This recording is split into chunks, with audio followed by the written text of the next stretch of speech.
ദൈവത്തിൻ്റെ അതിപരിശുദ്ധമായ നാമം ഇന്ന് പകൽ നമ്മുടെ നടുവിൽ വാഴ്ത്തപ്പെടുമാറാകട്ടെ. നമുക്കൊരുമിച്ച് ദൈവസന്നിധിയിൽ കർത്തൃമുഖത്തേക്ക് നോക്കുവാൻ വെളിമനായ കർത്താവ് ഒരുക്കിയ നല്ല അവസരത്തെ ഓർത്താൻ ഞാൻ ദൈവത്തിന് സ്തോത്രം ചെയ്യുന്നു. ആത്മീയ ആരാധനയ്ക്കായി ആലയത്തിൽ കടന്നു വന്ന എല്ലാ പ്രിയപ്പെട്ടവർക്കും കർത്തദാസനും കർത്താവായ യേശു ക്രിസ്തുവിന്റെ നാമത്തിൽ സ്നേഹവന്ദനത്തെ പ്രാരംഭമായിട്ട് അറിയിക്കട്ടെ. ഏറിയ പ്രാർത്ഥനയോടെ തുറന്നുള്ള അല്പസമയങ്ങൾ നമുക്ക് തിരുസന്നിധിയിൽ തിരുമുഖത്തേക്ക് നോക്കി ദൈവത്തിൽ നിന്ന് പ്രാപിക്കേണ്ട നന്മകളൊന്നും നഷ്ടമാക്കാതെ ദൈവകൃപ അനുഭവിച്ചും മടങ്ങുവാൻ ദൈവം സഹായിക്കേണ്ടതിന് ഏറിയ പ്രാർത്ഥനയോട് തന്നെ നമുക്ക് വചനത്തിന് മുമ്പാകെയായിരിക്കാം. നമുക്കറിയാം, ഒരു ചെറിയ ഇടവേളയ്ക്ക് ശേഷമാണ് ഇന്ന് ആരാധനയ്ക്കായിട്ട് നമ്മൾ കടന്നു വന്നത്. കഴിഞ്ഞ ഞായറാഴ്ച നമ്മുടെ ജനറൽ കൺവെൻഷനോടനുബന്ധിച്ച് കുമ്പനാട്ട് നമ്മുടെ ആരാധന നടക്കുകയുണ്ടായി. പല പ്രിയപ്പെട്ടവർക്കും കടന്നുപോയി ആ കൺവെൻഷനിൽ പങ്കെടുക്കുവാൻ കർത്താവ് സാവകാശം നൽകി. അതിനു മുമ്പുള്ള ആഴ്ചയും കൺവെൻഷനോടനുബന്ധിച്ച് നമ്മുടെ ഇടയോഗങ്ങളൊന്നുമില്ലായിരുന്നു. എന്നാൽ കഴിഞ്ഞ ആഴ്ച നമ്മുടെ യോഗങ്ങളൊന്നും മുടങ്ങിയില്ല. എല്ലാ യോഗങ്ങളും നടത്തുവാൻ കർത്താവ് നമുക്ക് സാവകാശം നൽകി. ഇന്ന് പകൽ വീണ്ടും നാം ഒരുമിച്ച് ആരാധനയ്ക്കായി ദൈവസന്നിധിയിൽ കടന്നു വന്നപ്പോൾ ദൈവത്തിൻ്റെ പ്രത്യേക അനുഗ്രഹം കർത്താവ് നമ്മുടെ മേൽ പകരേണ്ടതിന് പ്രാർത്ഥനയോട് വേഗത്തിൽ വചനത്തിലേക്ക് പ്രവേശിക്കാൻ ഞാൻ ആഗ്രഹിക്കുന്നു. വളരെ പരിചിതമുള്ള ഒരു സങ്കീർത്തനമാണ് 55-ാം സങ്കീർത്തനം. പലപ്പോഴും നമ്മൾ വായിക്കുകയും ധ്യാനിക്കുകയും അതിലെ പല വാക്യങ്ങളും നമ്മളെ ബലപ്പെടുത്തുകയും ധൈര്യപ്പെടുത്തുകയും ചെയ്യുന്ന വാക്യങ്ങളാണ്. കഴിഞ്ഞ ദിവസം ദൈവസന്നിധിയിൽ ആരാധനയുടെ ദൂതിനു വേണ്ടി പ്രാർത്ഥനയോടെ ദൈവസന്നിധിയിലായിരുന്നപ്പോൾ ദൈവാത്മാവ് ഇടപെട്ടതായ ഒരു ചിന്ത ഇതിലൂടെ വേഗത്തിൽ പറഞ്ഞതിൻ്റെ വാക്കുകൾ അവസാനിപ്പിക്കാനാണ് ആഗ്രഹിക്കുന്നത്. മുഖവര അധികം പറയാതെ വേഗത്തിൽ തന്നെ വചനത്തിലേക്ക് പ്രവേശിക്കട്ടെ. നമുക്കതിൻ്റെ 22-ാമത്തെ വാക്യം നമ്മുടെ ചിന്തയ്ക്ക് ആധാരമായിട്ട് വായിക്കാം.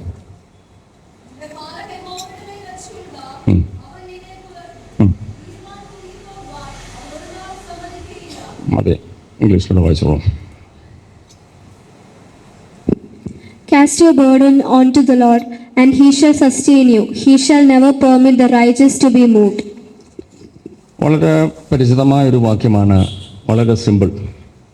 നിന്റെ ഭാരം യഹോവയുടെ മേൽ വെച്ചുകൊള്ളുക, അവൻ നിന്നെ പുലർത്തും. പ്രാർത്ഥനയിലൊക്കെ നമ്മൾ ഉദ്ധരിക്കുന്ന വാക്കുകൾ.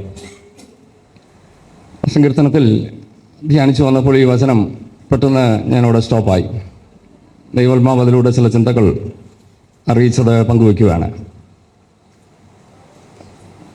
ഭാരം യഹോവയുടെ മേൽ വെച്ചുകൊള്ളുക.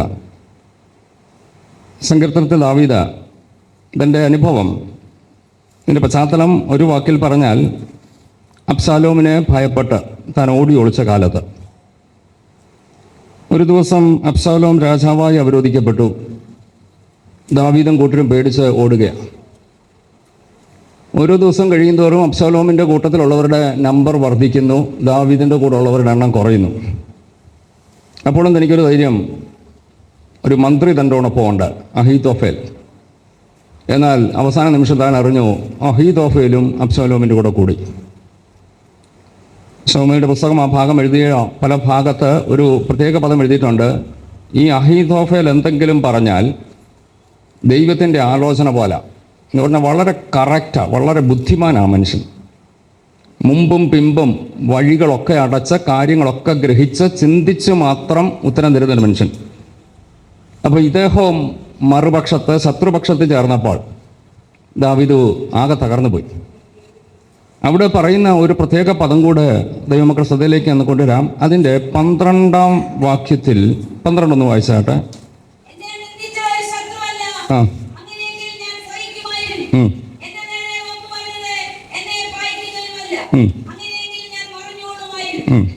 വായിച്ചോളൂ എടുത്തോടെ.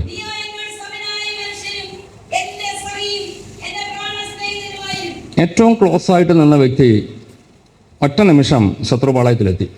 സഹിക്കാൻ പറ്റത്തില്ല. ചില കേസുകളൊക്കെ നമ്മളൊക്കെ പറയാറില്ലേ, ആരെല്ലാം പോയാലും ഇന്നാരെങ്കിലും എന്നെ ഒന്ന് വിളിക്കും, കൂടെ നിൽക്കും, അതെനിക്കൊരു ആശ്വാസമായിരുന്നു. പക്ഷെങ്കിൽ ആ വ്യക്തിയും എന്നെ വിട്ടുപോയി.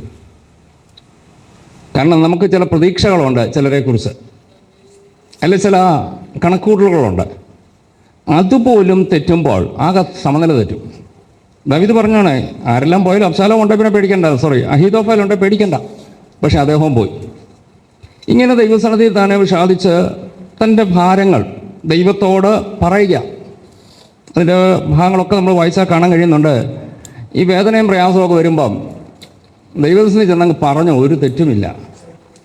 മനുഷ്യനോട് പറയുമ്പോഴല്ലേ ബുദ്ധിമുട്ട്. ദൈവത്തോട് പറഞ്ഞാൽ ദൈവം അത് ആരോടും പബ്ലിഷ് ചെയ്യത്തില്ല. നമ്മുടെ ഭാരം അങ്ങ് ഇറങ്ങി പോവുകയും ചെയ്യും.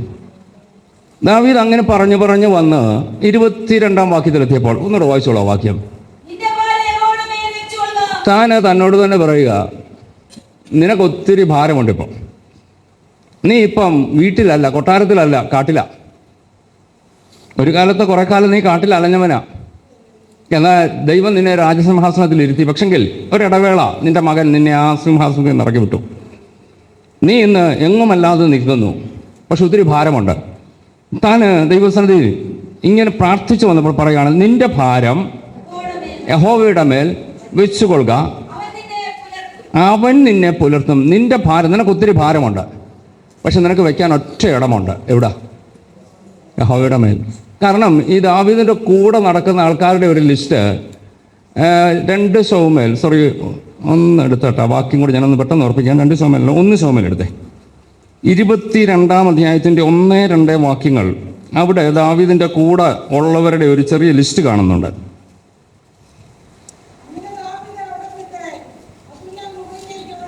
ആ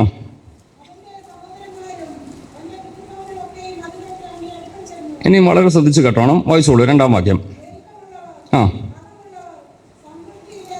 ആ ആ ആ ഇപ്പം ദാവീദിനിപ്പം ഭാരം പങ്കുവെക്കാൻ കൂടെ കിട്ടിയ ആൾക്കാർ ആരൊക്കെയാ? ഞെരുക്കമുള്ളവർ, കടമുള്ളവർ, സന്തുഷ്ടിയില്ലാത്ത ഒരു ഗ്രൂപ്പ്. അത്രയും 400 പേരുണ്ട്. ഇപ്പം ഈ ഭാരം ആരോട് പറയാം? കടമുള്ളവനോട് ഭാരം പറഞ്ഞാൽ അവൻ അതിലും ഭാരത്തിൽ. ഞെരുക്കമുള്ളവനോട് പറഞ്ഞാൽ അവൻ അതിലും ഞെരുക്കത്തിൽ. സന്തുഷ്ടിയില്ലാത്തവനോട് പറഞ്ഞാൽ അവൻ അതിലും ഭാരത്തിലാണ്. ഈ ഗ്രൂപ്പ് ആ കൂടെ നിൽക്കുന്ന 400 എണ്ണം ഉണ്ടാ. പക്ഷെങ്കിൽ ഈ 400 പേരോട് പറഞ്ഞാൽ അവർക്ക് ഇങ്ങോട്ട് പറയാൻ വേറെയുണ്ട്. അപ്പോൾ ദാവീദ് തീരുമാനിച്ചു, ഇവരോട് പറഞ്ഞിട്ടൊന്നും പിന്നെ ആരോടങ്ങ് പറഞ്ഞേക്കാം. ആണെങ്കിൽ ഹേമക്കളെ ഞാൻ ചോദിച്ചോട്ടെ, നമുക്ക് ആരോടാ പറയാൻ പറ്റുക? നമ്മൾ ചിലപ്പം വേറൊരാളോട് ഭാരം പറയുമ്പോൾ അവർ പറയും, നിനക്ക് ഇത്രയല്ല ഉള്ളോ, എനിക്ക് അതിലും ഭാരമുണ്ട്. പിന്നെ ആ ഭാരവും കൂടെ നമ്മൾ ഏറ്റെടുത്തുകൊണ്ട് പോകണ്ടേ? ഭാരം വരുമ്പം ദൈവസന്നിധി ചെന്നേച്ച് പറഞ്ഞാൽ മതി, കർത്താവേ എൻ്റെ ഭാരം ഇതെനിക്ക് മറ്റാരോടും പറയാൻ പറ്റത്തില്ല, ഇത് മറ്റു പലർക്കും മനസ്സിലാകത്തില്ല, പക്ഷെ അങ്ങേക്ക് മനസ്സിലാകുമല്ലോ. ദൈവസന്നിധി താൻ പറയുകയാണ്, നിന്റെ ഭാരം യഹോവയുടെ മേൽ വെച്ചുകൊള്ളുക, അവൻ നിന്നെ പുലർത്തും. മറ്റെങ്ങും എനിക്കിടമില്ല. പക്ഷെങ്കിൽ ഒരു കാര്യം മറക്കരുത്, നിന്റെ ഭാരം വഹിക്കാൻ കഴിയുന്നൊരു ദൈവം നിനക്കുണ്ട്. ഇന്ന് പകൽ ആ ബോധ്യമുള്ളവർ ഒരുമിച്ച് പറയണം, എൻ്റെ ഭാരം ഇറക്കി വയ്ക്കാൻ എനിക്ക് മറ്റൊരിടമില്ലെങ്കിലും സാരമില്ല, എൻ്റെ ഭാരം ഇറക്കി വയ്ക്കാൻ കഴിയുന്ന ഒരു ദൈവം എനിക്കുണ്ട്. ആ ബോധ്യത്തോട് പറഞ്ഞാട്ട്, ഉറക്കെ ഒന്ന് വിളിച്ചു പറഞ്ഞാട്ട്, നിന്റെ ഭാരം യഹോവയുടെ മേൽ വെച്ചുകൊള്ളുക. ദൈവസന്നിധി നമുക്ക് പറയാൻ കഴിയട്ടെ, എൻ്റെ ഭാരം വെക്കാൻ എനിക്കൊരിടമുണ്ട്. Yes, hallelujah. ഞാൻ വേഗത്തിൽ മുന്നോട്ട് പോകാൻ ആഗ്രഹിക്കുന്നു. ഈ ഭാരം ദൈവത്തിൻ്റെ മേൽ വെച്ചുകൊള്ളാൻ ദൈവം ആഗ്രഹിക്കുന്നുണ്ട്. വചനത്തിൽ പല ഭാഗത്ത് പറയുന്നുണ്ട്. ഞാൻ ആ വാക്യങ്ങളെല്ലാം കൂടെ വായിപ്പിക്കുന്നില്ല, വേഗത്തിൽ ഒന്ന് പറഞ്ഞു വിട്ടേക്കാം. മത്തായി സുവിശേഷത്തിൽ നമ്മൾ പ്രകാരം കാണുന്നുണ്ട്, യേശു കർത്താവ് പറഞ്ഞൊരു വാചകമുണ്ട്, അധ്വാനിക്കുന്നവരും ഭാരം ചുമക്കുന്നവരുമായുള്ളവർ നിങ്ങളെല്ലാവരും എൻ്റെ അടുക്കൽ വരുവീൻ, ഞാൻ നിങ്ങളെ. അങ്ങനെയെങ്കിൽ ഭാരം ചുമക്കുന്നവർ എവിടെ ചെന്നാൽ മതി? കർത്താവിൻ്റെ അടുക്ക. കർത്താവിനെ വിളിക്കൂ, ആഹ്വാനം ചെയ്യുക, എൻ്റെ അടുക്കവാ. ഈ ഭാരവും കൊണ്ട് നീ എന്തിനാ നടക്കുന്നത്? നീ നടുവും കുനിഞ്ഞ് നീ ആകെ വെട്ടി വേർത്ത ഭാരപ്പെട്ട ഇതും എല്ലാം ചുമ്മിക്കൊണ്ട് നീ നടക്കണ്ട, നീ എൻ്റെ അടുക്കവാ. എൻ്റെ അടുക്ക വന്നാൽ ഞാൻ നിന്നെ ആശ്വസിപ്പിക്കാമെന്ന് പറഞ്ഞ കർത്താവ് എന്നെ ആശ്വസിപ്പിക്കാൻ എൻ്റെ അരികിൽ നിൽക്കുമ്പോൾ ഞാൻ ആ ഭാരവും ചുമ്മിക്കൊണ്ട് കർത്താവിൻ്റെ അടുക്ക് നിന്നേച്ച് കരഞ്ഞ് നിലവിളിക്കുക. ഈ നിലവിളി കർത്താവ് കേൾക്കുമോ? കൂടുണ്ടോ? എൻ്റെ ഭാരം ഞാൻ ചുമ്മിക്കൊണ്ട്, കർത്താവേ എനിക്ക് ഭാരമായി, എനിക്ക് വേദനയാ, കഷ്ടതയാ, രോഗമാ, ബുദ്ധിമുട്ടാ എന്ന് പറഞ്ഞുകൊണ്ട് ഒരു സഹതാപം പിടിച്ചു പറ്റാനുള്ളൊരു പ്രാർത്ഥന ദൈവസന്നിധി പ്രാർത്ഥിച്ചാൽ കർത്താവ് പറയും, കുഞ്ഞെ നീ എന്തിനാ ഇതും ചുമ്മിക്കൊണ്ട് നിന്ന് കരയുന്നത്? നീ ഇങ്ങോട്ടങ്ങ് ഇട്ടാ പോരെ? എൻ്റെ മേലേക്ക് നിന്റെ ഭാരം ഒന്ന് ഇട്ടാ പോരെ? ദൈവമക്കളെ, ഞാൻ ആവർത്തിച്ചോട്ടെ, ഭാരം ഇടാൻ എനിക്കൊരു വ്യക്തി ഉണ്ടെങ്കിൽ എൻ്റെ ഭാരം ഞാൻ ഇടണം. വേഗത്തിൽ ഒന്ന് രണ്ട് ചിന്തകൾ പങ്കുവയ്ക്കാൻ ആഗ്രഹിക്കുന്നു. ഭാരം ദൈവത്തിൻ്റെ മേൽ ഇട്ടാൽ ഗുണമുണ്ടോ? എന്തെങ്കിലും ഗുണമുണ്ടോ? ഉണ്ട്.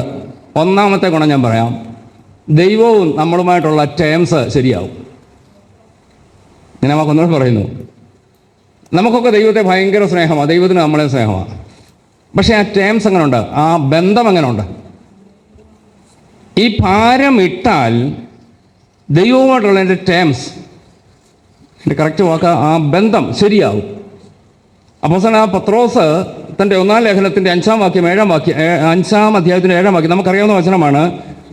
അവൻ നിങ്ങൾക്കായി കരുതുന്നതാകയാൽ നിങ്ങളുടെ സകല ചിന്താകുലവും അവൻ്റെ മേൽ ഇട്ടുകൊള്ളുവീൻ. അടുത്ത വാക്യം ഒന്ന് വായിക്കാമോ? ആ ആ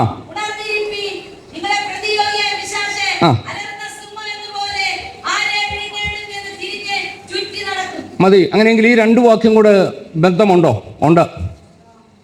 എൻ്റെ ഭാരം, എൻ്റെ ചിന്താകുലം കർത്താവിൻ്റെ മേൽ ഇടാതിരുന്നാൽ പിശാച് എന്നെ വിഴുങ്ങും. എനിക്ക് ഭാരമുണ്ട്, ഈ ഭാരവുമായി ഞാൻ നടക്കുമ്പോൾ ദൈവം പറയുന്നു, നിന്റെ ചിന്താകുലം, നിന്റെ ഭാരം എൻ്റെ മേലിട്, നീ ഫ്രീ ആക്. ഞാനിത് ഇടത്തില്ല, ഞാനിതും വെച്ചുകൊണ്ട് നടക്കുന്നു. പക്ഷെങ്കിൽ ഞാൻ ഈ ഭാരവും വെച്ചുകൊണ്ട് നടക്കുമ്പോൾ പിശാച് വന്നേച്ച് എന്നോട് പറയും, നീ ദൈവത്തെ സേവിക്കാൻ ഇറങ്ങിത്തിരിച്ച് എന്തോ ഗുണം, നിനക്കെന്നും വേദന, എന്നും കഷ്ടത, എന്നും ഭാരം എന്ന് പറഞ്ഞുകൊണ്ട് എന്നെ വിഴുങ്ങാൻ സാധ്യതയുണ്ട്. അതുകൊണ്ട് ദൈവമക്കളെ വ്യക്തമായിട്ട് ഓർപ്പിച്ചോട്ടെ, പിശാച് വിഴുങ്ങാതിരിക്കണമെങ്കിൽ ഭാരം ദൈവത്തിൻ്റെ മേലിടെ. ഞാനൊരു ലളിത ഉദാഹരണം പറഞ്ഞ് ആ വിഷയത്തിലേക്ക് ഒന്ന് കയറി വരാം. ഈ ഉദാഹരണം ഞാൻ ഇവിടെ മുമ്പ് പറഞ്ഞിട്ടുണ്ടെന്ന് എനിക്ക് തോന്നുന്നു, പക്ഷെങ്കിൽ ഈ വിഷയവുമായിട്ട് അത് വളരെ ആപ്റ്റായതുകൊണ്ട് അതൊന്നുകൂടെ ആവർത്തിക്കാൻ ആഗ്രഹിക്കുന്നു.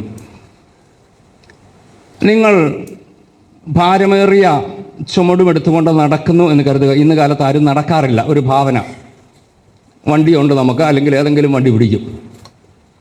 2 കൈയിലും ഭാരമേറിയ 2 സഞ്ചി നിറച്ച് സാധനങ്ങളും എടുത്തുകൊണ്ട് നടന്നു പോകുമ്പോൾ ഒരു കുത്തു കയറ്റം കയറി വേണം നിങ്ങൾക്ക് പോകാൻ. നിങ്ങൾ പോകുന്ന വഴിയിൽ പരിചയമുള്ള ഒരാൾ ഒരു വണ്ടിയും കൊണ്ട് വന്നു, കാറോ ഓട്ടോയോ എന്തുമാകട്ടെ. നിങ്ങളടുക്കെ കൊണ്ട് വണ്ടി നിർത്തിച്ച് പറഞ്ഞു, അച്ഛാ അല്ലെ അമ്മാമ്മേ കയറ്, അങ്ങോട്ടങ്ങ് ഇറക്കാം. ഞാൻ പറഞ്ഞു, വേണ്ട, സാരമില്ല, ഞാനങ്ങ് പൊക്കോളാം. അദ്ദേഹം വിട്ടുപോയി. പല പ്രാവശ്യം പറഞ്ഞിട്ട് ഞാൻ വണ്ടിയെ കയറത്തില്ല, വണ്ടി വിട്ടുപോയി. പിറ്റേ ആഴ്ച വീണ്ടും ഇതുപോലെ ഞാൻ ഈ ചുമട് എടുത്തുകൊണ്ട് പോയപ്പം ഇദ്ദേഹം വണ്ടിയും കൊണ്ട് വരുന്നു. അന്നേരം കൊണ്ട് വണ്ടി നിർത്തി. അയ്യോ കഷ്ടപ്പെടണ്ടാവേ, വണ്ടിയിൽ ഇടമുണ്ട്, ബാ ഇതൊക്കെ ഇത് വണ്ടിയിലോട്ട് വെച്ച് കയറി വാ, നമുക്കൊന്നിച്ച് ഞാനങ്ങ് വീട്ടിൽ വിടാം. വേണ്ട, ഞാൻ വന്നോളാം. 3-ാം ആഴ്ചയും ഇങ്ങനെ സംഭവിച്ചെന്ന് കരുതുക. അദ്ദേഹം വണ്ടി വന്ന് നിർത്തി, നിങ്ങളെ കണ്ടു, നിർബന്ധിച്ചു, നിങ്ങൾ വേണ്ടാന്ന് പറഞ്ഞു. 4-ാമത് അദ്ദേഹം നിങ്ങൾ ചുമടും ചുമ്മിക്കൊണ്ട് പോകുന്ന കണ്ടാൽ, വണ്ടിയും കൊണ്ട് വന്നാൽ സംഭവിക്കുന്നത് എന്തായിരിക്കും? നിർത്തത്തില്ല. കാരണം 3 പ്രാവശ്യം നിർത്തിയിട്ട് നമ്മളെന്തോ ചെയ്തില്ല, വേണ്ട, എനിക്ക് വേണ്ട, വേണ്ട. ഇനി അങ്ങനെ അങ്ങോട്ട് പോയി കഴിയുമ്പം വീട്ടിൽ ചെന്ന് വെച്ചാൽ നമ്മൾ പറയുന്നൊരു കമൻ്റ് ഉണ്ട്, എന്തുവാ നിങ്ങൾ തന്നെ പറഞ്ഞു, ഞാൻ ഇത്രയും ഭാരവും കൊണ്ട് നടന്നിട്ടും ആ വണ്ടിയിൽ ഒരൊറ്റ മനുഷ്യൻ പോലും ഇല്ല, അങ്ങനെ ഒറ്റയ്ക്കേ ഉള്ളൂ, എന്നെ കണ്ടിട്ട് നിർത്താൻ ഞാൻ കാര്യമില്ല. നിങ്ങൾ തന്നെ അങ്ങ് പറഞ്ഞോ, നിർത്താഞ്ഞതിൻ്റെ കാര്യം. നിർത്തിയപ്പോൾ എനിക്ക് വേണ്ട. ഭാരം ചുമക്കാമെന്ന് പറഞ്ഞപ്പോൾ ഞാൻ പറഞ്ഞു, വേണ്ട, ഞാൻ ചുമക്കോളാം. ഭാരം ചുമക്കാൻ ഒരാൾ വന്ന് എൻ്റെ അരികിൽ എൻ്റെ ഭാരം എടുക്കാമെന്ന് പറഞ്ഞപ്പോൾ എനിക്ക് വേണ്ട. ദൈവമക്കളെ, ഞാൻ ചോദിച്ചോട്ടെ, ചെറിയ ഭാരം പോലും വഹിക്കാൻ കഴിയുന്ന ആളാണ് ആര്? നമ്മൾ വഹിക്കുന്ന ഓരോ ചെറിയ ഭാരവും ഞാൻ വഹിക്കാമെന്ന് പറഞ്ഞ കർത്താവ് അടുക്ക വന്നിട്ടില്ലേ? ഉണ്ടോ? അന്ന് നിങ്ങൾ നോ പറഞ്ഞെങ്കിൽ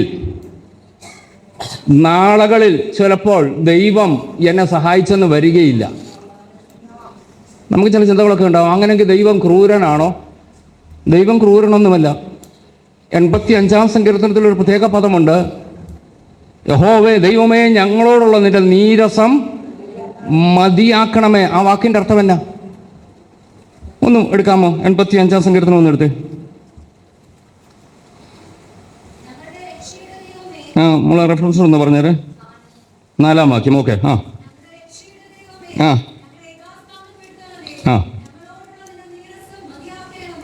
റീഡ് ഇൻ ഇംഗ്ലീഷ് ഓൾസോ.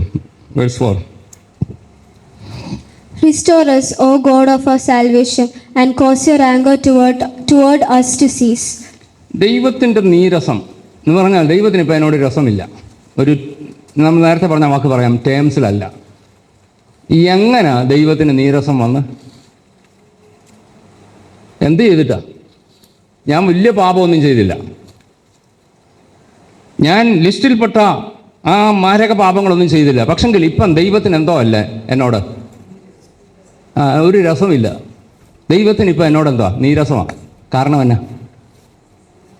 ദൈവം സഹായിക്കാൻ വന്നപ്പോൾ ഞാൻ പറഞ്ഞു വേണ്ടാന്നേ, എനിക്കതിൻ്റെ ഒന്നും ആവശ്യമില്ല, ഞാൻ പൊക്കോളാം.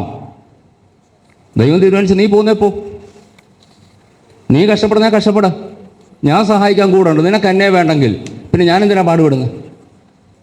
ഞാൻ ആദ്യം പറഞ്ഞ ഉദാഹരണം മറക്കരുത്. 4-ാം തവണ ആ സഹായിക്കാൻ മനസ്സുള്ള മനുഷ്യൻ വന്നാൽ അദ്ദേഹം വണ്ടി നിർത്തത്തില്ല. കാരണം നിർത്തിയിട്ട് കാര്യമില്ല. എൻ്റെ ഭാരം വഹിക്കാൻ എൻ്റെ കർത്താവ് എൻ്റെ അടുക്കൽ വരുമ്പോൾ എനിക്ക് വേണ്ട എന്ന് പറഞ്ഞാൽ ദൈവം എന്നെ വിട്ടിട്ട് പോകും. ഇപ്പോൾ ഞാനും ദൈവവുമായിട്ടുള്ള ബന്ധം എങ്ങനെയാ? ആ വാക്യത്തിൻ്റെ സെക്കൻഡ് പാർട്ട് ഒന്നുകൂടെ വായിക്കാമോ? ഞങ്ങളോടുള്ള നിന്റെ നീരസം സഹികെട്ടപ്പം ദൈവസന്നിധിയിൽ പ്രാർത്ഥിക്കുക. കർത്താവേ, നമുക്ക് ടേംസിലാകാം. വീണ്ടും ഞാൻ ആ ഭാഗത്തേക്ക് ഒന്ന് മടങ്ങി വരാൻ കർത്താവേ എന്ന് പറയുന്നത് ഗതികെടുമ്പോഴാണ്. ഞാൻ ചോദിച്ചോട്ടെ, ഒരു ദൈവപൈതൽ ഗതികെടേണ്ട ആവശ്യമുണ്ടോ? എൻ്റെ ഭാരം ചുമക്കാൻ എനിക്ക് വേണ്ടി ഒരു വ്യക്തിയുള്ളപ്പോൾ, ഏതു സമയത്തും ചെറുതാകട്ടെ വലുതാകട്ടെ ശാരീരിക മാനസിക ആത്മീയ ഭൗതിക ഭാരങ്ങൾ ഞാൻ വഹിക്കുമ്പോൾ അത് ചുമക്കുവാൻ എനിക്കൊരു വ്യക്തിയുള്ളപ്പോൾ ഞാൻ ആ ഭാരം അങ്ങോട്ട് ഇട്ടുകൊടുക്കാമെങ്കിൽ ദൈവത്തിന് ഭയങ്കര സന്തോഷമാണ്. ഞാൻ വീണ്ടും വാക്ക് ആവർത്തിച്ച് പറയുന്നു, ഭാരം ഇടുന്നില്ലെങ്കിൽ നിന്നെ സഹായിക്കാൻ നിന്റെ അരികിൽ വന്നിട്ട് നിന്റെ ഭാരം ഇങ്ങോട്ട് ഞാൻ എടുത്തുകൊള്ളാമെന്ന് പറഞ്ഞിട്ടും ഞാൻ അത് ഇടാൻ തയ്യാറല്ലെങ്കിൽ ദൈവത്തിന് എന്നോട് നീരസമുണ്ടാകും. Praise God, hallelujah. ഞാൻ ചോദിച്ചിട്ട്, ഈ ഭൂമിയിൽ നമ്മൾ പാർക്കുമ്പം നമുക്ക് ആരുടെയൊക്കെ സഹായം ആവശ്യമില്ലേ? ഉണ്ട്. പലരും പറയും എനിക്ക് ഒരുത്തൻ്റെ സഹായം വേണ്ട, ഞാൻ ജീവിച്ചോളാം. നടക്കത്തില്ല, നിങ്ങളെ കൊണ്ട് നടക്കത്തൊന്നുമില്ല.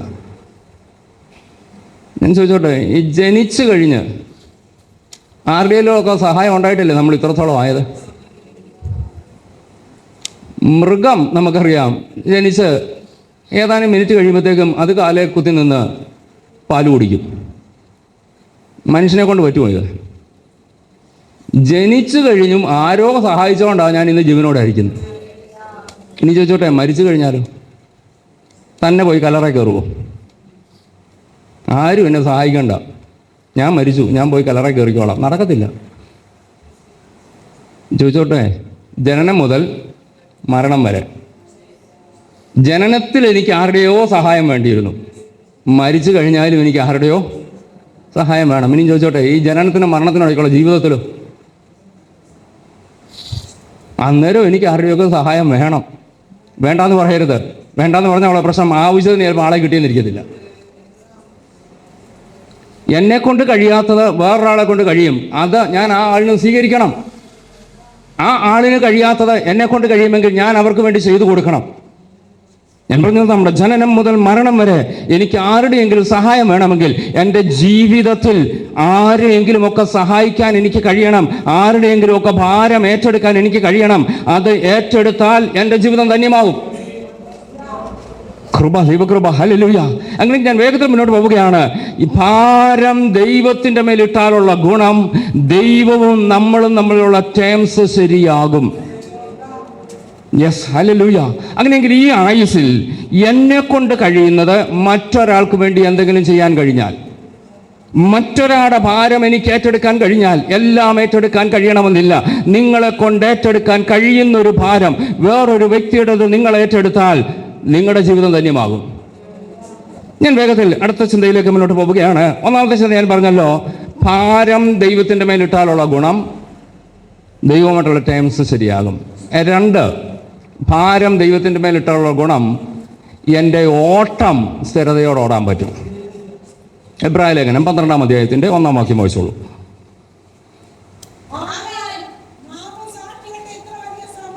ആ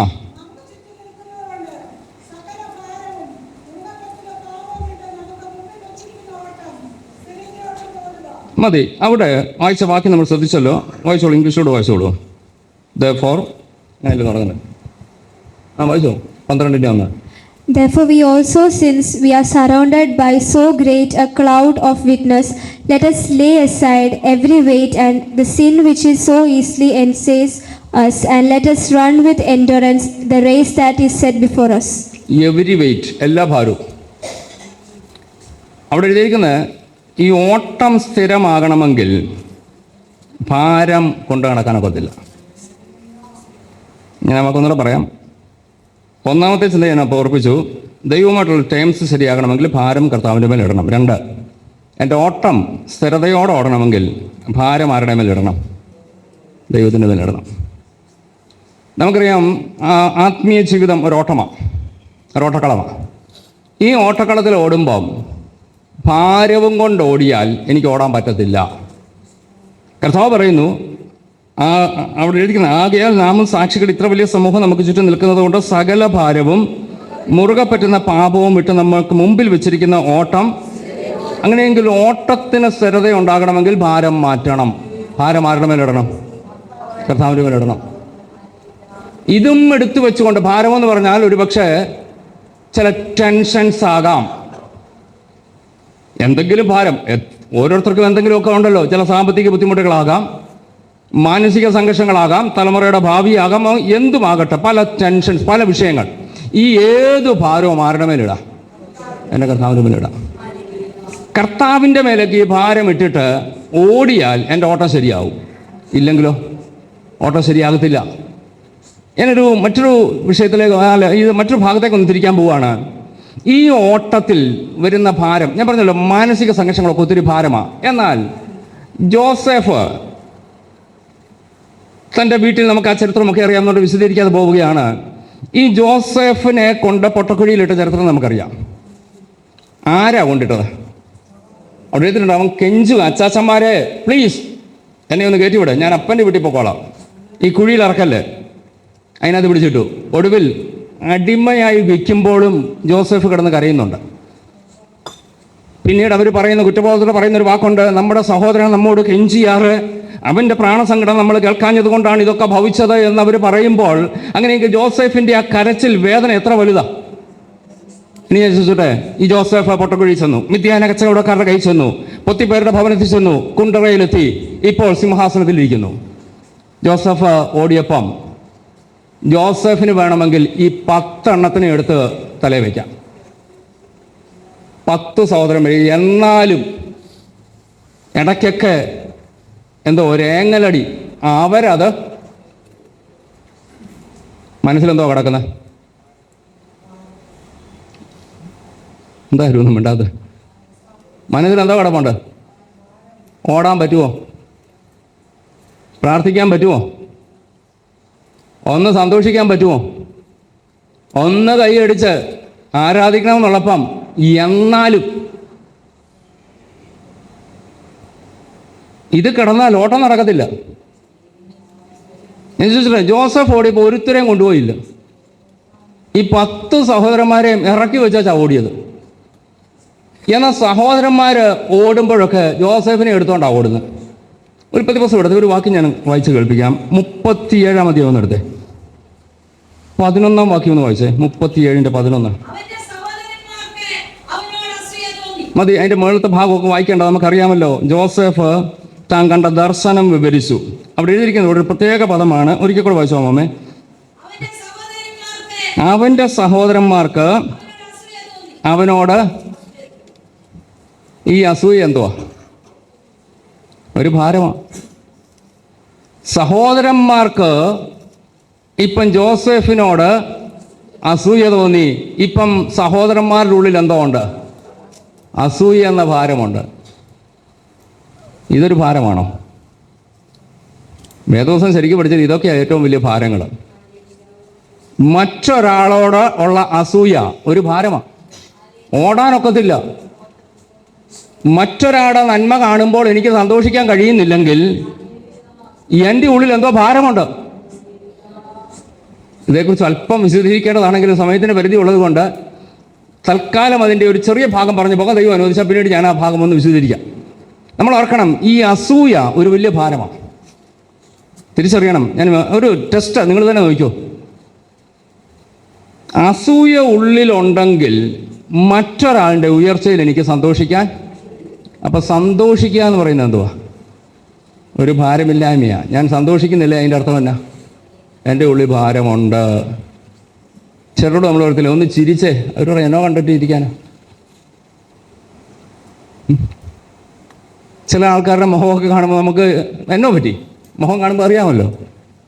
ആൾക്കാരിങ്ങനെ വിഷാദിച്ചിരിക്കുമ്പോൾ അവർക്ക് സന്തോഷിക്കാൻ കഴിയുന്നില്ല. കാരണം, എല്ലാ കാരണവുമല്ല, അതിലൊന്ന് ഈ അസൂയ അകത്തുണ്ട്, സന്തോഷിക്കാൻ കഴിയത്തില്ല. അപ്പോൾ ഈ ഞാൻ വീണ്ടും വിശദീകരിക്കുന്നില്ല, ഓടിപ്പോട്ടെ. ഈ സഹോദരന്മാരുടെ ഉള്ളിൽ ഇപ്പോൾ എന്തോ കിടപ്പുണ്ട്? അസൂയ എന്ന ഭാരമുണ്ട്. ഈ ഭാരം ആരാ? ജോസഫാ. ഇവരുടെ ജീവിതയാത്രയിൽ ഇവരിപ്പോൾ ഓടുന്നുണ്ട്. സഹോദരന്മാരും ഓടുന്നു, ജോസഫും ഓടുന്നു. ഓടുന്ന സഹോദരന്മാർ ഇപ്പോൾ ആരെയും എടുത്തോണ്ടാണ് ഓടുന്നത്? യോസേഫിനെ കൊണ്ട്. അവൻ ഭയങ്കര ദർശനക്കാരൻ, പ്രവാചകൻ, വെളിപ്പാടുകാരൻ എന്ന് കാണട്ടിവനെന്തോ ആകും. ഇവനെ കാണുമ്പോൾ പ്രൈസ് ദി ലോർഡ് എന്ന് പറഞ്ഞ് കൈ കൊടുത്താലും അകത്ത് കിടപ്പുണ്ട്, ഇവൻ എവിടം വരെ പോകുന്നൊന്ന് കാണട്ടെ, ഇവരുടെ ഉണർവ് എവിടം വരെ ചെല്ലുമെന്നൊന്ന് കാണട്ടെ. ഇതും പറഞ്ഞുകൊണ്ടാ ഓടുന്നെങ്കിൽ ഓട്ടം ശരിയാകത്തില്ല. ഓ ഹല്ലേലൂയ. ഓട്ടത്തിൽ നീ പിന്തള്ളപ്പെടാൻ സാധ്യതയുണ്ട്. എന്നാൽ ജോസഫേ, നീ എങ്ങനെ ഓടി? ഒറ്റ വാക്കിൽ പറഞ്ഞാൽ ജോസഫിന് പറയാനുള്ളത്, ഞാൻ ആ 10 പേരെയും എടുത്ത് താഴെ വെച്ചിട്ട് ഞാൻ ഫ്രീ ആയിട്ട് ഓടിയത് കൊണ്ടാ പ്രധാനമന്ത്രി കസേരയിൽ എനിക്ക് എത്താൻ കഴിഞ്ഞത്. ഇന്ന് പകൽ ദൈവാത്മാവിൽ ഒരു ദൂതി ഞാൻ വിളിച്ചു പറയട്ടെ, ഉന്നതങ്ങളിൽ എത്തണമോ, ഉയർച്ച പ്രാപിക്കണമോ, ചിലതൊക്കെ ഒന്ന് താത്തു വെച്ചിട്ട്, ചില അസൂയ എന്ന ഭാരം ഇറക്കി വെച്ചിട്ട് ഓടാൻ തയ്യാറാകാമെങ്കിൽ എത്തേണ്ടിടത്ത് എത്തിക്കാൻ എൻ്റെ ദൈവം വിശ്വസനാണ്. Praise God, hallelujah. ഞാൻ പറഞ്ഞില്ല, ഈ ജോസഫിൻ്റെ ചരിത്രം ഈ പഠിച്ചു വരുമ്പോഴൊക്കെ നമ്മൾ ഓരോ ദിവസവും ഈ ഓരോ ഭാഗങ്ങൾ വായിക്കുമ്പോൾ ദൈവാത്മാവ് ഒത്തിരി ആശയം നമുക്ക് തരും. ഈ ജോസഫ് പ്രധാനമന്ത്രി കസേരയിലെത്തി. ഞാൻ പറഞ്ഞല്ലോ, ഓടാൻ വെയിറ്റ് ഇല്ലാതെ ഓടുക. സഹോദരന്മാർ ഓടുമ്പം വെയിറ്റും കൊണ്ടാണ് ഓടുന്നത്. ഓടി ഓടി എവിടം വരെ എത്തി? ചരിത്രമൊക്കെ നമുക്കറിയാമല്ലോ. കഴിഞ്ഞ ദിവസം ഞാനൊന്ന് ഓർപ്പിച്ചതാണ്. മിസ്രൈമിൽ വന്നപ്പോൾ മൃഗസംരക്ഷണ വകുപ്പിൻ്റെ സൂപ്പർവൈസർമാരായിട്ട് ജോസഫിൻ്റെ കാരുണ്യം കൊണ്ട്, റെക്കമെൻഡ് കൊണ്ട് അവർക്ക് ആ ജോലി കിട്ടി.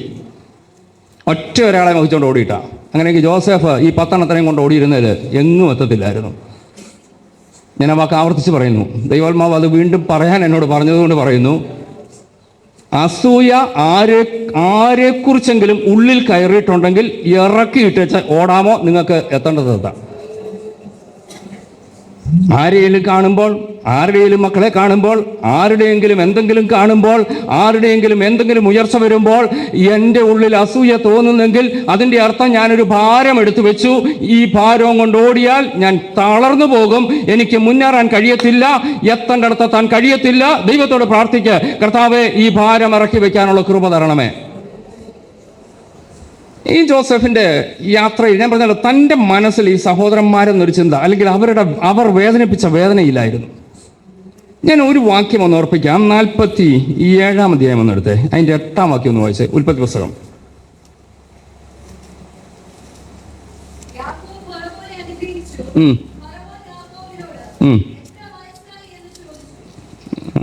ഏതാ വായിച്ചത്? 40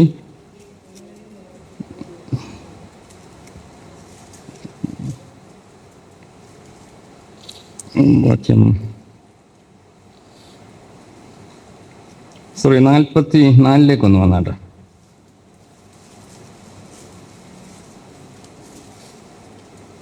അതിൻ്റെ 8 വാക്യം പ്രാരംഭത്തിൽ നിന്ന് വായിച്ചേ.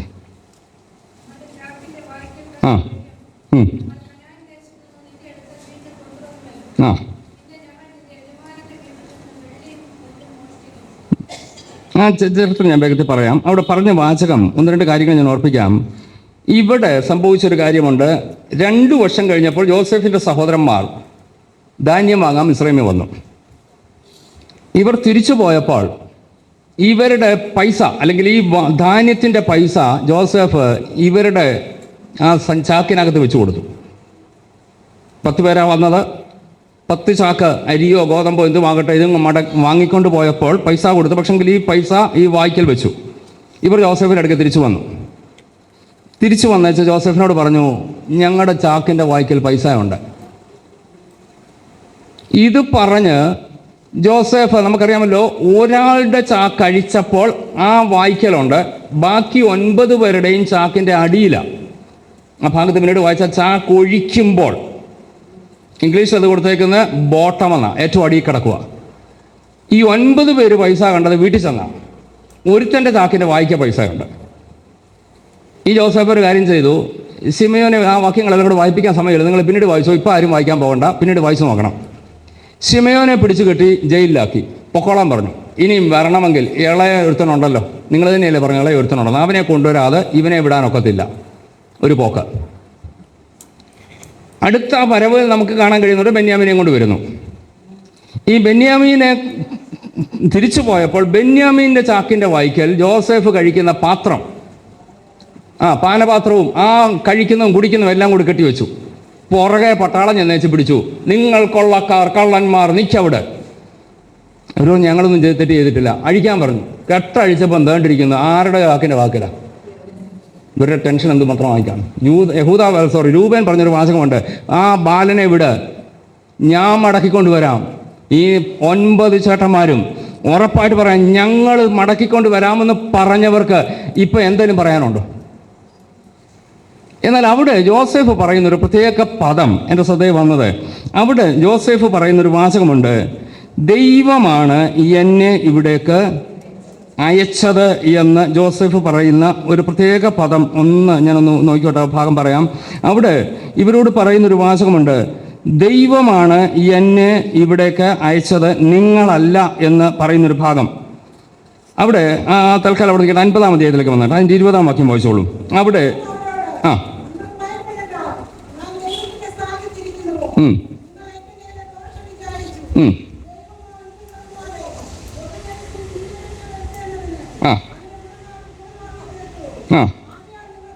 ആകയാൽ നിങ്ങൾ ഭയപ്പെടേണ്ട. ഇനി 45-ന്റെ 8 കൂടെ ഒന്ന് വായിച്ചു.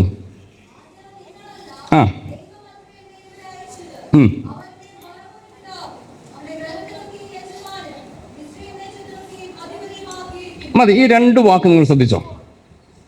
സഹോദരന്മാർ ഇപ്പോൾ ടെൻഷനില്ല. ഒന്നാമത്തെ ടെൻഷൻ ഞാൻ പറഞ്ഞു, ഈ ഭക്ഷണ സാധനങ്ങൾ അല്ലെങ്കിൽ ആ പൈസ അവരുടെ കയ്യിലുണ്ട്. പാനപാത്രം, യോസേഫിൻ്റെ പാനപാത്രം ഇവരുടെ കയ്യിൽ നിന്ന് തൊണ്ടി മുതലായിട്ട് പിടിച്ചെടുത്തു. ഈ ടെൻഷനിൽ നിൽക്കുമ്പോൾ യോസേഫ് പറഞ്ഞൊരു വാചകമുണ്ട്, നിങ്ങളല്ല ദൈവം അത്ര എന്നെ ഇവിടെ അയച്ചത്.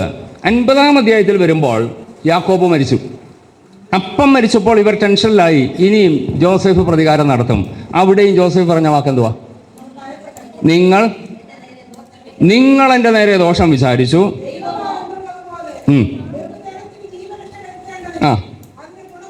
മതി, ഞാൻ ആ ഭാഗം പറഞ്ഞ് അവസാനിപ്പിച്ചേക്കാം.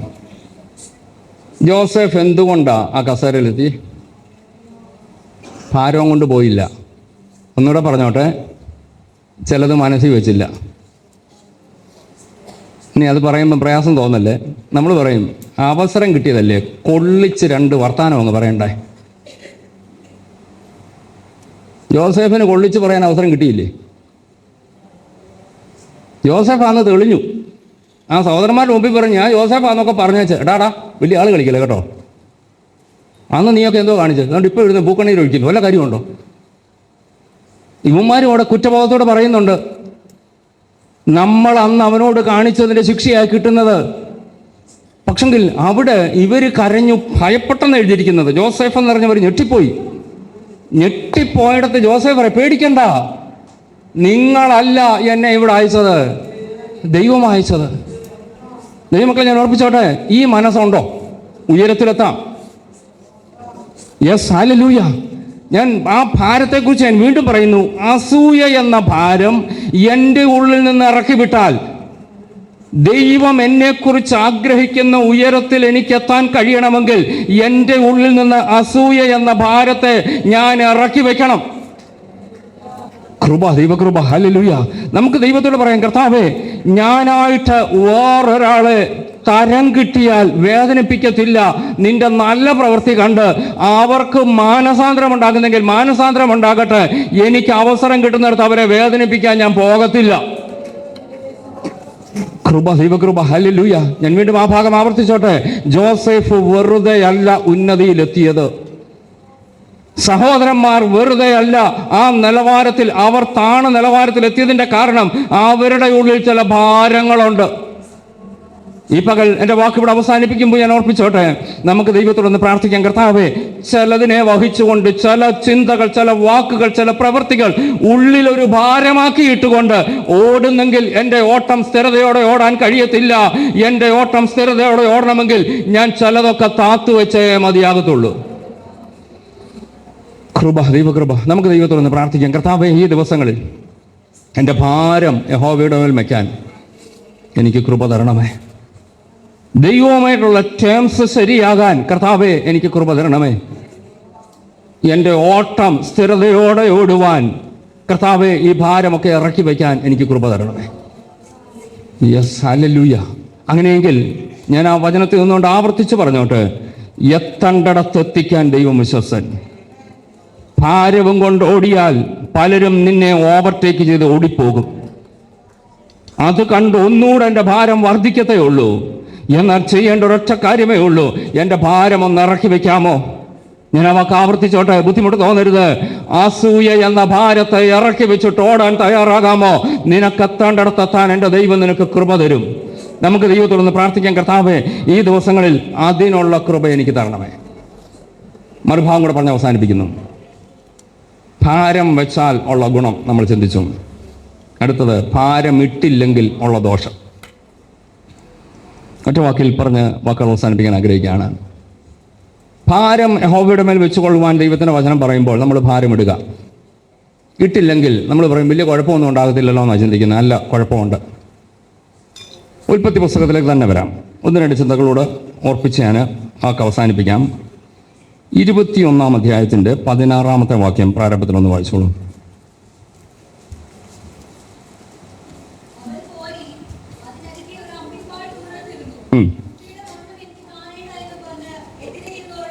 മതി, ചരിത്രമൊക്കെ അറിയാവുന്നതുകൊണ്ട് വിശദീകരിക്കുന്നില്ല. ഇപ്പോൾ ഹാഗാറിൻ്റെ അനുഭവം ഒന്ന് ചിന്തിച്ച് നോക്കാം. ഇപ്പം ഹാഗാറിൻ്റെ ഭാരം എന്തോ? കുട്ടിയുടെ മരണം. ഭാരം ദൈവത്തിൻ്റെ മേൽ ഇട്ടില്ല. ഇടാഞ്ഞപ്പം ഇപ്പം പറയുന്നത് കൊച്ചം മരിക്കാൻ പോവാം, മരണം എനിക്ക് കാണണ്ട. എന്നാൽ ഞാനൊന്നുകൂടെ പറയാം, ഈ ഭാരം ഇട്ടില്ലെങ്കിൽ ഉണ്ടാകുന്ന ഒരു പ്രശ്നം, ദൈവം തന്ന പല വാഗ്ദത്തങ്ങൾ മറന്നുപോകും. ഹാഗാറിന് ദൈവത്തിൻ്റെ വാഗ്ദത്തം ഇല്ലേ? ഉണ്ട്. 16-ാം അധ്യായം എടുത്ത് 7-ാം വാക്യം വായിച്ചു. 16:7.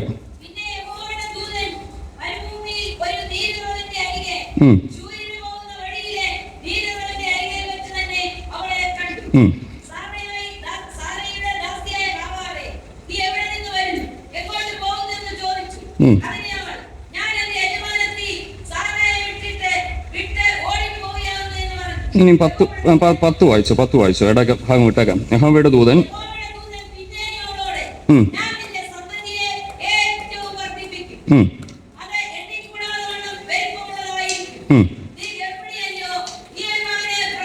മതി. ഇതൊരു വാഗ്ദത്തമല്ലേ? നിന്റെ സന്തതി എണ്ണിക്കൂടാതെ വണ്ണം, അവിടെ എഴുതി, ഞാൻ നിന്റെ സന്തതിയെ ഏറ്റവും വർദ്ധിപ്പിക്കും, അത് എണ്ണിക്കൂടാതെ വണ്ണം പെരുപ്പമുള്ളതായിരിക്കും, നീ ഒരു മകനെ പ്രസവിക്കും. വാഗ്ദത്തമുണ്ട്. ഇപ്പോൾ ഈ ഹാഗാർ കരയുന്ന എന്തോ പറഞ്ഞോണ്ടാ? മരണം കാണണ്ട, മരണം എന്ന ഭാരം എടുത്തു വെച്ചുകൊണ്ട് കരയുക. പക്ഷെ വാഗ്ദത്തം എന്തുവാ?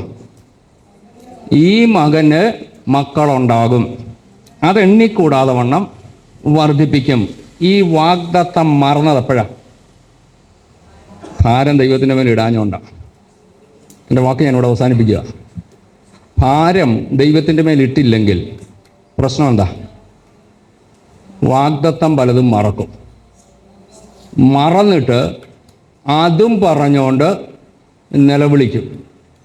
ഇനിയും ഒരു ചിന്തയോടെ ഭാഗത്ത് പറയാം. ഈ ഹാഗാർ നിലവിളിക്കുന്നത് എവിടെ ഇരുന്നുകൊണ്ടാണ്?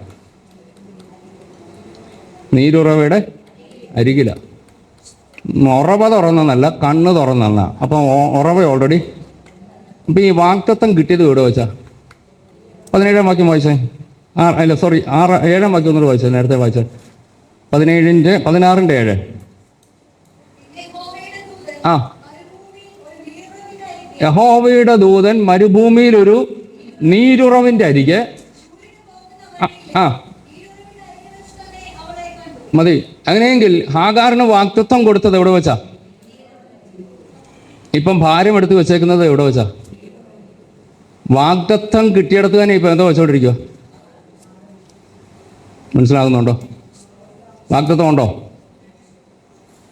വാഗ്ദത്തം കിട്ടിയവരാണോ ഇരിക്കുന്നത്? ഏതെങ്കിലും വാഗ്ദത്തം ഉണ്ടോ? അടുത്ത ചോദ്യം ചോദിച്ചോട്ടെ, ഭാരമുണ്ടോ? ഈ ഭാരം എവിടെ വെച്ചാ ഭാരം എടുത്തേക്കുന്നത്? വാഗ്ദത്തം കിട്ടിയെടുത്ത് തന്നെ ഭാരം കൊണ്ടിരിക്കുക. Yes, hallelujah. ദൈവമക്കളെ, അതിനാണോ ദൈവം നമ്മളെ വിളിച്ചത്? ആത്മാവിൽ ഒരു ദൂത് ഞാൻ പറയുന്നു. ദൈവാത്മാവ് ശക്തമായി ആരോടൊക്കെയോ സംസാരിക്കുന്നൊരു ദൂത ഏറ്റെടുക്കാൻ തയ്യാറായിക്കോ. വാഗ്ദത്തം ഇല്ലാഞ്ഞിട്ടല്ല നീ നിലവിളിക്കുന്നത്, വാഗ്ദത്തം മറന്നത് കൊണ്ടാണ് നീ നിലവിളിക്കുന്നത്. കൃപ, ദൈവകൃപ, ഹല്ലേലൂയ. വാഗ്ദത്തം കിട്ടിയിടത്താണ് നീ നിലവിളിക്കുന്നത്. നിന്നോടുള്ള ദൈവത്തിൻ്റെ വാഗ്ദത്തം നീ മറന്നതിൻ്റെ കാരണം നീ ഭാരം കർത്താവിൻ്റെ മേൽ ഇടാഞ്ഞിട്ട. ആ കർത്താവിൻ്റെ മേൽ നിന്റെ ഭാരം ഇട്ടിരുന്നെങ്കിൽ നീ ആ നീരുറവിൻ്റെ അരികിൽ നിലവിളിക്കത്തില്ല. പകരം പറഞ്ഞേന്, ഈ മകനെയാണ് ദൈവം എണ്ണിക്കൂടാതെ വണ്ണം വർദ്ധിപ്പിക്കുന്നത് എന്ന് പറഞ്ഞ് സന്തോഷത്തോട് സ്തോത്രം ചെയ്ത് ദൈവത്തിൻ്റെ നാമത്തെ മഹത്വപ്പെടുത്താൻ ഇട വന്നേന്. കൃപ, ദൈവകൃപ, ഹല്ലേലൂയ. ആ വാക്ക് ആവർത്തിച്ചോട്ടെ. ഒരു നിമിഷം എല്ലാ പ്രിയപ്പെട്ടവരും ഒന്ന് കണ്ണടച്ചോട്ടെ. ദൈവകരമൊക്കെ ഏൽപ്പിച്ചു കൊടുത്തുകൊണ്ട് ഒന്ന് സ്തോത്രം ചെയ്യാൻ തയ്യാറാകാമോ? എനിക്ക് ദൈവത്തിൻ്റെ ചില വാഗ്ദത്തമുണ്ട്. വാ തുറന്നങ്ങ് പറഞ്ഞു. എൻ്റെ തലമുറയോട് ദൈവത്തിന് ചില വാഗ്ദത്തങ്ങളുണ്ട്. എൻ്റെ കുടുംബത്തോട് ദൈവത്തിന് ചില വാഗ്ദത്തങ്ങളുണ്ട്. ഞങ്ങളുടെ ഭാവിയോട് ദൈവത്തിന് ചില വാഗ്ദത്തങ്ങളുണ്ട്. എൻ്റെ ശരീരത്തിൻ്റെ അവസ്ഥയെക്കുറിച്ച് ദൈവത്തിന് ചില വാഗ്ദത്തങ്ങളുണ്ട്. എന്നാൽ ഭാരം ദൈവത്തിൻ്റെ മേൽ ഇടാഞ്ഞ് ഞാൻ ആ വാഗ്ദത്തം ചെയ്തിടത്ത്, വാഗ്ദത്തം ലഭിച്ചിടത്തിരുന്നു കൊണ്ട് നിലവിളിച്ചാൽ ആ നിലവിളി ദൈവത്തിന് ഇഷ്ടമല്ല. ഓ കൃപ, ദൈവകൃപ, ഹല്ലേലൂയ. അവിടെ വ്യക്തമായിട്ട് എഴുതിക്കുന്ന ഒരു വാചകമുണ്ട്. ഹാഗാറേ, നീ നിലവിളിക്കുന്നത് എന്ത്? ചില ഭാഷകളിൽ അതിന് കൊടുത്തിരിക്കുന്ന വ്യാഖ്യാനം ഇങ്ങനെയാണ്: നീ ആവശ്യമില്ലാത്ത നിലവിളിക്ക് അർത്ഥമില്ല. നിനക്ക് വാഗ്ദത്തം ദൈവം തന്നിട്ടുണ്ട്. ആ വാഗ്ദത്തം ലഭിച്ചിടത്തിരുന്നു കൊണ്ട് നീ നിലവിളിക്കുന്നത്. ഇന്ന് പകൽ ദൈവത്തോട് പറ, കർത്താവേ, എൻ്റെ കണ്ണൊന്ന് തുറക്കണം. കർത്താവേ, എനിക്ക് ചില വാഗ്ദത്തമുണ്ട്. ഈ പകൽ വിശ്വസിക്കുന്നവർ ഒരുമിച്ച് അല്പസമയം ഒന്ന് സ്തോത്രം ചെയ്യാമോ? വാഗ്ദത്തം ലഭിച്ച അനേകർ ഇതിൻ്റെ നടുവിൽ ഇരിപ്പുണ്ട്. നിങ്ങളുടെ വാഗ്ദത്തം ലഭിച്ചിടത്ത് തന്നെ, ആ വാഗ്ദത്തം കേട്ടിടത്ത് തന്നെ, ആ വാഗ്ദത്തം നിവൃത്തിയുടെ അരികിൽ ഇരുന്നു കൊണ്ട് എനിക്ക് മരണം കാണണ്ട എന്ന് പറഞ്ഞ് ആ ഭാരം ഏറ്റെടുത്തുകൊണ്ട് നിലവിളിക്കുന്ന നിലവിളി ഒന്ന് അവസാനിപ്പിക്കുക. ആ നിലവിളി എൻ്റെ ദൈവത്തിന് കേൾക്കണ്ട.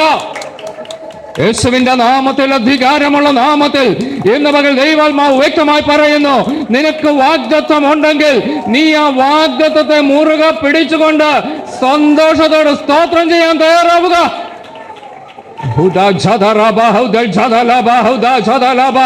യേശുവിന്റെ നാമത്തിൽ, അധികാരമുള്ള നാമത്തിൽ ഈ പകൽ വീണ്ടും ആവർത്തിച്ചോട്ടെ. വാഗ്ദത്തം ലഭിച്ചവർ, വാഗ്ദത്തം പ്രാപിച്ചവർ, ആ വാഗ്ദത്തം നിവർത്തിക്കരികിൽ ഇരുന്നു കൊണ്ട് നിലവിളിക്കുന്നതിന് പകരം നിന്റെ ഭാരം യഹോവയുടെ മേലൊന്ന് ഇട്ടുകൊടുക്ക. യേശുവിന്റെ നാമത്തിൽ, ഹല്ലേലൂയ. നിസ്സാരമായി കാണരുത്. വാഗ്ദത്തം ഭാരം ദൈവത്തിൻ്റെ മേലിട്ടില്ലെങ്കിൽ സാരമില്ലെന്ന് കാണരുത്. കൃപ, ദൈവകൃപ. നമുക്ക് ദൈവത്തോടൊന്ന് പറയാം, കർത്താവേ, പലപ്പോഴും ഭാരം ഞാൻ വഹിച്ചുകൊണ്ട് നടക്കുക. Yes, hallelujah.